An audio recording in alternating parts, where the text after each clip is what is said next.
बहुत विनम्रता से कहना चाहता हूँ रत्नाकर सिंह जी, सामान्य परिस्थितियों में आप अपनी उपलब्धियों का बखान करें, सराहना करें तो समझ में आता है, पर लोग आप पर भरोसा करके अपनी जान गंवा बैठे, उस समय तो कुछ शर्मिंदगी का भाव रखिए।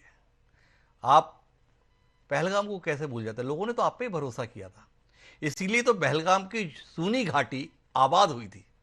वो जो पर्यटक गए थे, वो भरोसा किस पर किए थे? नरेंद्र मोदी जी पर। वो भरोसा किए थे अमित शाह जी पर। एक भरोसा है, वो भरोसा कहीं ना कहीं आहत हुआ था। उसके संदर्भ में कुछ तो शर्मिंदगी का एहसास रखिए। आप बोल रहे हैं लोग निश्चिंतता के साथ घूम रहे हैं, लाल किले के नज़दीक जो लोग थे वो भी आप पर भरोसा करके ही मौजूद थे। घटना हुई है, कहीं ना कहीं उस भरोसे को ठेस पहुंची है।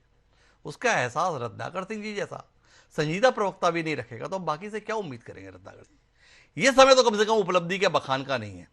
इस समय तो केवल इस विषय पर बताइए जो आपसे अपेक्षित है कि इसका प्रतिकार कैसे होगा, और वस्तुतः प्रतिकार होगा या बीच में ठिठक जाएंगे।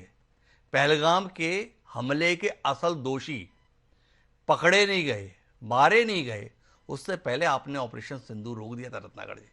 जवाब नहीं मिला था हमको कि जिन्होंने गोलियों से भूना था उनके मारे बगैर ऑपरेशन सिंदूर क्यों रुक गया?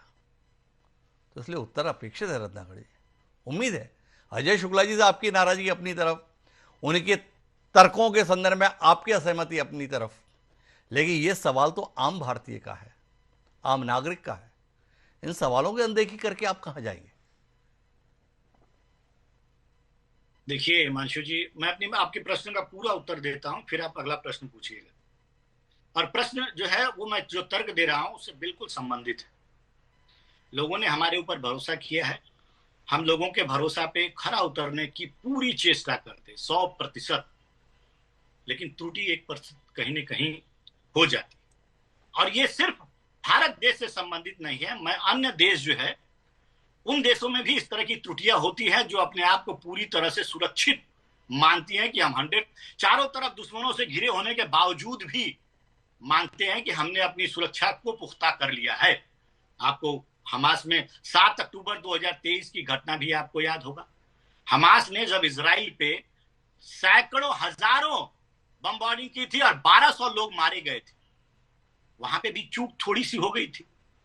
तो कहने का मतलब यह है कि 99% हमने आपको आंकड़ा भी बताया कि